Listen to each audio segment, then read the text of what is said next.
Hey everybody, welcome to Poor Man's Guitar. Kind of in the middle of a storm right now, so it's a little dark in here even though I got light and I got the window open, but the clouds are dark.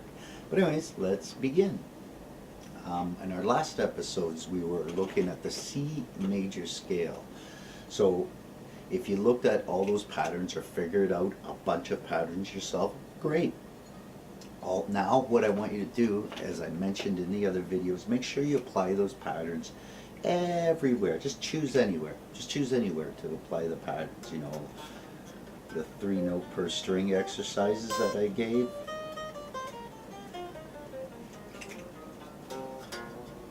Just can't really hear that, if I don't have it on.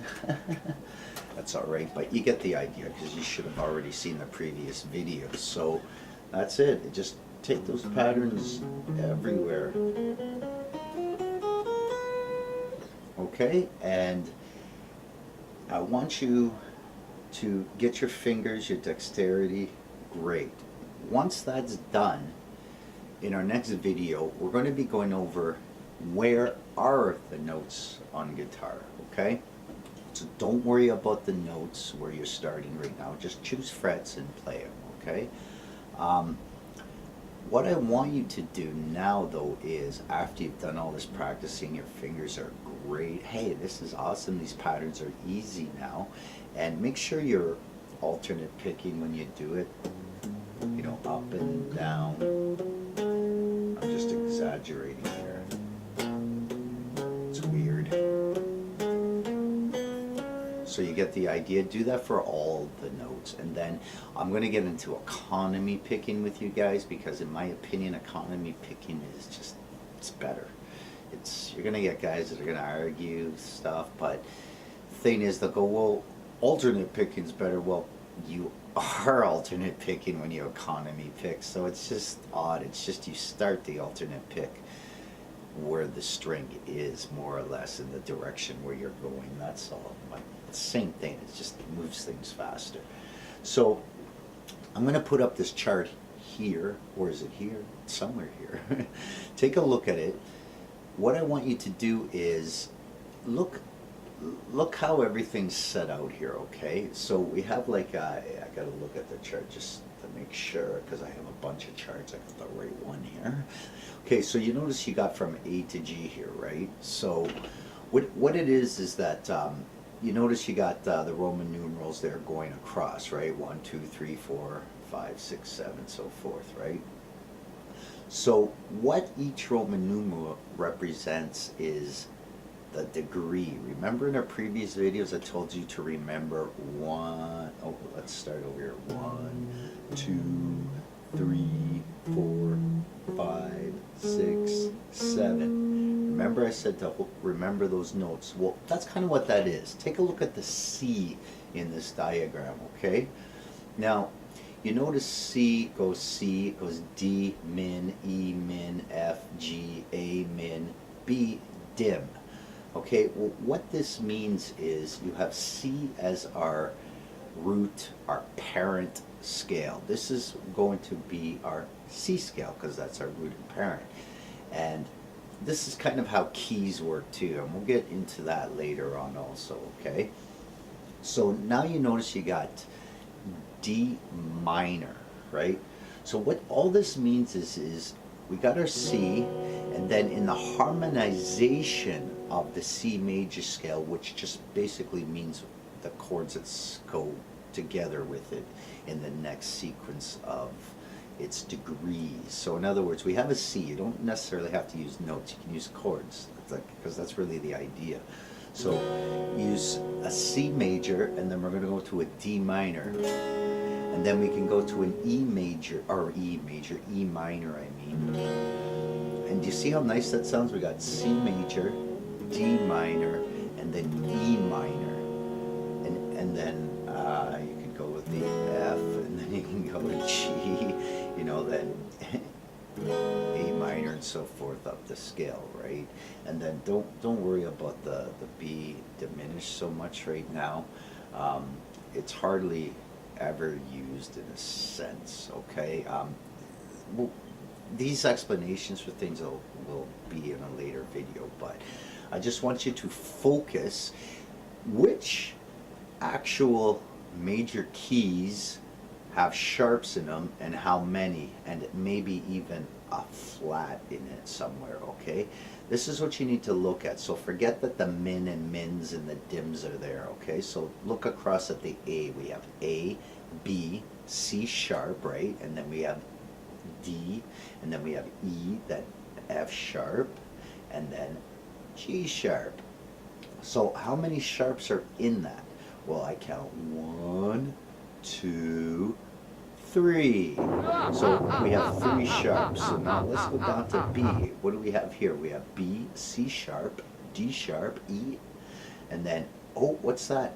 F sharp. Whoa, that's weird. F sharp has a major, and then we have G sharp and then A sharp. So how many is that? 1, 2, 3, 4, 5.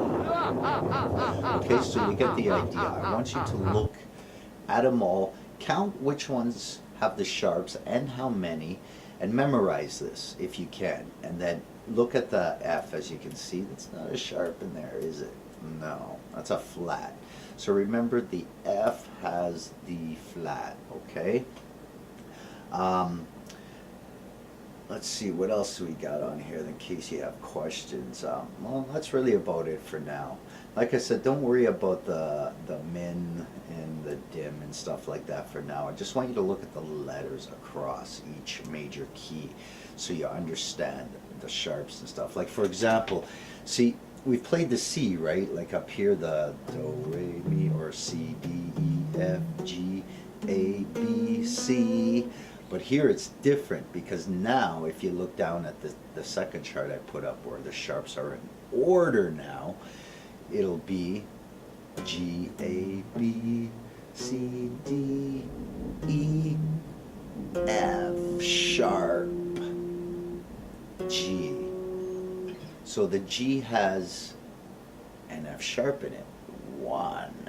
So that's what I want you to do now, is look on the second chart and see if your memorization from the first chart is correct, okay? So it's important that you go through this. Even take the pattern, like I said.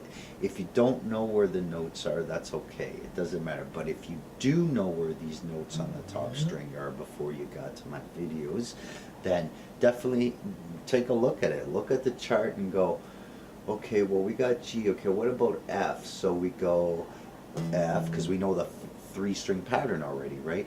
F, G, A. Oh, that's a B flat. Yeah. Do you understand? Then C, D, E, F. Do you see? So now you can look at the notes, but I mean, if you don't understand the notes yet, it's okay. That's going to be in our next sequence. I just want you to get the patterns correct first, and I want you to look at this chart to realize, oh, C's the only one with the naturals, but here's the order of things of what has sharps in order. So we have G first, you know, and so forth, right? And then once you study these charts, it's just going to familiarize you, and then once in the next video, I'm going to show you how to find the letters or notes on the guitar and where they are quick. And then you're going to start realizing everything we've done is just going to click together now, and you're going to be, well, this is great because the hard part's over now. Now it's the easy part, which is just memorizing. So that's why I've given you all this stuff first, because I need you to memorize patterns and finger dexterity, because once we get into these other things, it's just going to be awful trying to get stuff, and then you're trying to learn these notes while you're too busy concentrating on my fingers, or vice versa. There's no sense concentrating on both.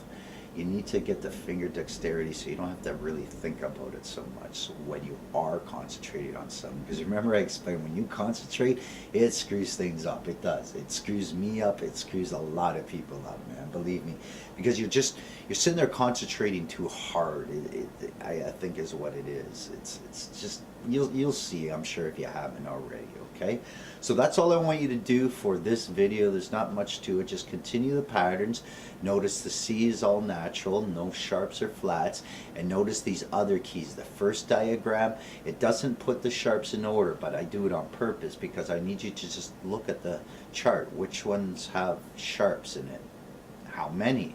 Okay, next chart I've put up here, it's got all the sharps in numerical orders. So like I said, it'll start with C, then G, and so forth. Okay, so study first chart, memorize, and then see if you get it right. Go to the second chart, look at it like I did. Go back and think, okay, another one. Go back to the second chart. Okay, I got that right. Think about another one. Did I get that right in my head? Go back and just try to memorize these, because this is going to come into play with our next few videos coming up. Okay, so sorry about the blab, but it's important that you get these details. I'm just trying to give you what a guitar teacher is going to give you. Like, a guitar teacher is not going to sit here like the rest of these other videos you might see out there where it's just directly here it is, boom. There's no explanation why, really, or questions you may have that I'm answering, and if I don't answer them, just write it pertaining to the lesson. Okay, don't put obscure question that have nothing to do with the lesson, really. Okay, so that's really about it, and take care, and I'll see you in the next episode. Bye from Canada.